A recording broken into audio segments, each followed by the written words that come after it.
Don't make these mistakes. Assets and liabilities inspiration. Assets versus liabilities.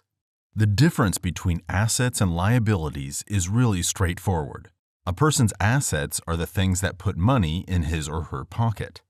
Liabilities are items that take money out of your pocket. Obviously, your goal is to acquire as many assets as possible while having as few liabilities as possible. The definition of an asset is simple. In accounting, it is everything that may be used to generate value. And by value, it certainly means money. Still, many individuals frequently confuse the two. Purchasing a home is a classic example of an asset, as buying a home is an asset. Unless you intend to sell the house, it is a substantial obligation that will drain your finances for many years due to the mortgage, not to mention the monthly maintenance payments.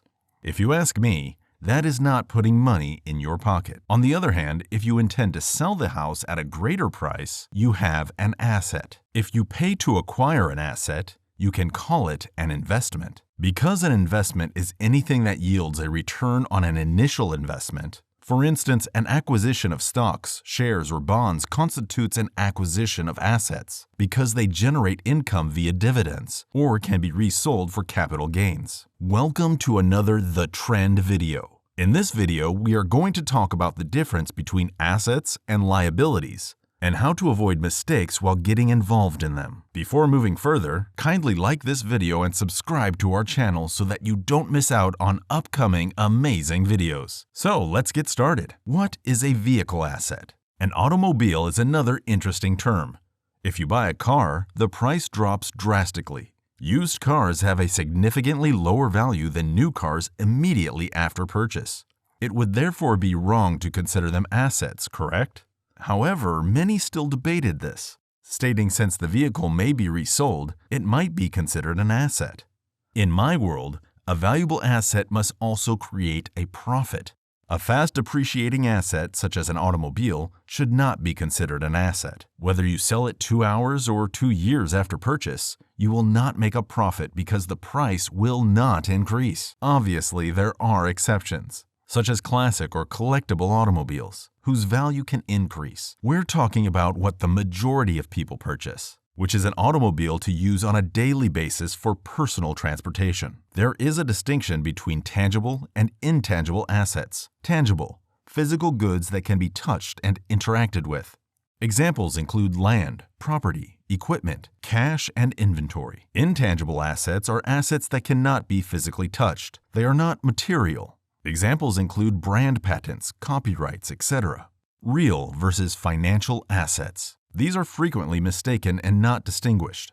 Real and financial intangible assets were mixed together as though they were the same thing and generated the same profit. In actuality, however, this is not the case. Genuine assets have an intrinsic value. Inherent value is the true market value of an asset, which is why they are referred to as real assets. Financial assets use the market trading price to determine their value, which means it's easier to pay more than something is truly worth, which is bad since you'll lose money. This is why investors like Warren Buffett emphasize determining a company's intrinsic value.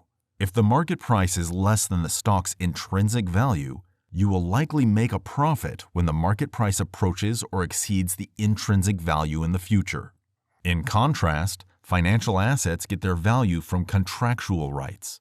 2 examples of tangible assets include stocks and bonds. Financial assets are the easiest to convert into cash. Real estate and commodities are more difficult to liquidate, but stocks are the mother of all assets. Stocks are the most well-known assets, and those who understand how to invest in them can realize enormous returns. What exactly are they? Stocks, sometimes known as shares, represent a portion of a firm. When you purchase stock, you essentially acquire a very small portion of the corporation. Imagine having a house and being able to purchase a single brick. Because you possess the brick, you are a member of the household. Why on earth would you want to possess a brick? When you purchase a share, you are essentially becoming a member of the company's management team. If you possess enough shares, which equates to owning a larger portion of the firm, you may also have voting rights when the company makes crucial choices, in addition to having the ability to profit from stocks. There are primarily two ways to profit from stocks. The first and most prevalent is financial gain. This implies you purchase a stock, wait for its price to rise, and then sell it.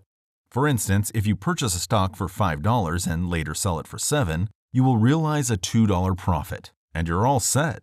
Do prices only increase? They fluctuate instead. This is what each graph represents. Prices might rise and fall, depending on the market demand and supply. The greater the demand for a stock, the greater its price. If you believe that a stock's demand will increase in the future, you should purchase it since its value will increase, allowing you to sell it for a better price. Nonetheless, you should be cautious if your projections are incorrect and the price does not increase. You will incur a loss of funds. Many view this as a gamble. However, if you know what you're doing and examine the companies you purchase, you should be profitable the majority of the time. Dividends, which are distributed annually, quarterly, or semi-annually, twice a year, are the second way to generate income from stocks. Dividends are the equivalent of ownership in a business. To return to the brick example, if you purchase one brick out of 100, you will receive 1% of the earnings from the sale of that house. How are stocks acquired? The quickest way to do this is to open an account with an online stockbroker. However, your bank may also offer similar services. Therefore, you may be able to invest directly through your bank. Fees are assessed in both instances. Consequently, every transaction is governed and taxed. You could also purchase straight from the corporation, but this is considerably more difficult. It requires time and a substantial amount of money. Real estate. As stated before, buying a property to live in for the remainder of one's life without the intention of selling it is not an asset. This is an expenditure. However, there are real estate investors that purchase underpriced property in order to resell or rent it, converting it into an asset. In principle, this is quite straightforward, but in practice, it is an entirely different story. Here's how it operates. You begin your day as a real estate agent by searching for intriguing bargains. You seek undervalued properties. What does underpriced indicate? It indicates that you are seeking something that has great promise, but has been mismanaged for some time. Consequently, it may have certain issues to solve, which is why the price is modest. You will fix these flaws and resell the property for a greater price. By addressing problems, I mean anything that will increase the property's value, such as renovating it, repainting it, or adding furniture.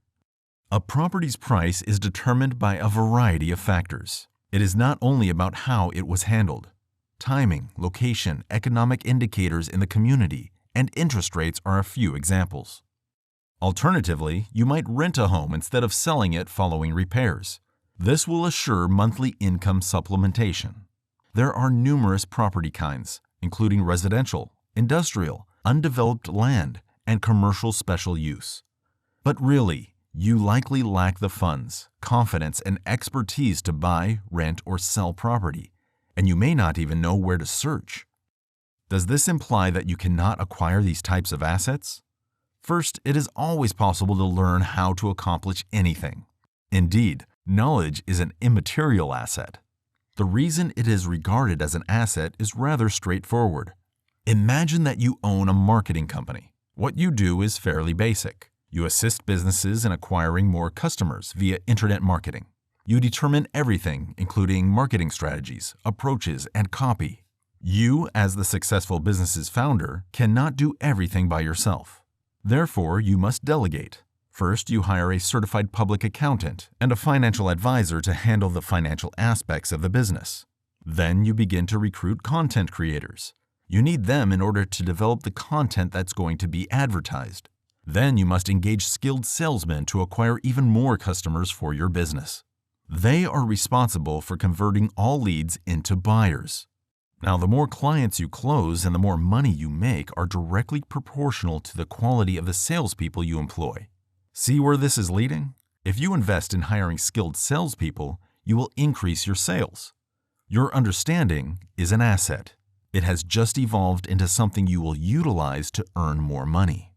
In addition, the return on your investment is quantifiable, as you can easily measure your monthly expenditures or commission per salesperson. And the worth of their expertise is determined by the amount of money they generate. What does this mean for you? It is improbable that you will have a business that requires employees. The fact is that you can become an asset. If you acquire a skill that you know is necessary for the expansion of a firm, then you will be able to assist entrepreneurs in their endeavors. Learning is essential, and as your knowledge improves, so will your compensation. So this is all for today's video. What are your thoughts on this? Let us know in the comments section below. Thanks for watching this video. If you found it informative, do like and subscribe, and don't forget to give comments and provide us with your valuable feedback. Plus, if you want to suggest a topic for the next video, feel free to tell us. See you in the next video, and until then, stay tuned to the trend.